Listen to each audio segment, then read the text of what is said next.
Hi guys, எல்லாருக்கும் வணக்கம். நான் உங்கள் சதீஷ். நீங்கள் பார்த்துட்டு இருக்கிறது ஃபிட் வித் தமிழன் சேனல். என் ஃப்ரெண்டோட அண்ணன் ஒருத்தர் இருக்காரு. அவர் கல்யாணம் ஆகி 2 குழந்தை இருக்குது. அவருக்கு கல்யாணம் ஆகி ஒரு 5 வருஷம் ஆகும்னு வச்சுக்கோங்களேன். திடீர்னு பார்த்தா அவருக்கும் அவங்க ஒய்ஃபுக்கும் சண்டை. அவங்க ஒய்ஃபு, நீ யாரையோ வச்சிட்டு இருக்க, அதனால எனக்கு டிவோர்ஸ் கொடு அப்படின்னு சொல்லிட்டு அவங்க அம்மா வீட்டுக்கு போயிட்டாங்க பசங்களை கூப்பிட்டுட்டு. என்னடா இது திடீர்னு அந்த அக்கா வந்து அந்த அண்ணன் மேலே பழி சொல்கிறாங்களே, அந்த அண்ணன் வேற ரொம்ப நல்லவராச்சேன்னு சொல்லிட்டு நினச்சிட்டு இருந்தேன். 2 நாளைக்கு முன்னாடி அவர் பர்த்டேக்கு அந்த அக்கா சொன்ன மாதிரியே ஒரு பொண்ணு கூட சேர்ந்து கேக் கட் பண்ணி செலிப்ரேட் பண்ணி ஊட்டி விட்டுட்டு விளையாடிட்டு இருக்காரு. அதை வாட்ஸ்அப் ஸ்டேட்டஸ் வேற வைக்கிறாரு. செம்ம காண்டாயிட்டேன். என்னடா இந்த மனுஷன் நல்லவன் நினைச்சேன், இந்த இவரு போய் இப்படி பண்றாரு அப்படின்னு நினைச்சிட்டு அவன் தம்பிகிட்ட போய் சொன்னான். ஏன்டா இந்த பொண்ணு உங்க அண்ணனோட வாழ்க்கை ஏன்டா அப்படி கெடுக்குது அப்படின்னு சொன்னா, ஏய் எங்க புது அண்ணியை திட்டாதடா அப்படின்றான். இந்த உலகத்துல நல்லது சொல்றவனையும் ஏத்துக்க மாட்றாங்க, நல்லது பண்றவனையும் ஏத்துக்க மாட்றாங்க.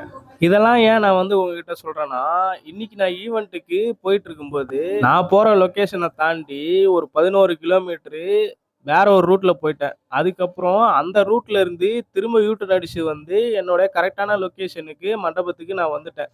இது போல வாழ்க்கையில நிறைய பேர் ரூட்டை மாத்தி தேவையில்லாத பாதையில சுய கட்டுப்பாடும் சுய ஒழுக்கமும் இல்லாம கண்ட கண்ட விஷயத்துக்காகவும் கவர்ச்சிக்காகவும் உங்களோட வாழ்க்கைய அழிச்சிட்டு, அதுக்காக நேரம் செலவழிச்சிட்டு, உங்க கூட இருக்கவங்கள ஒழுங்கா பார்த்துக்காம, உங்களையே நீங்க ஒழுங்கா பார்த்துக்காம, உங்க ஃபிட்னஸ் மேல அக்கறையே இல்லாம இருக்கீங்க.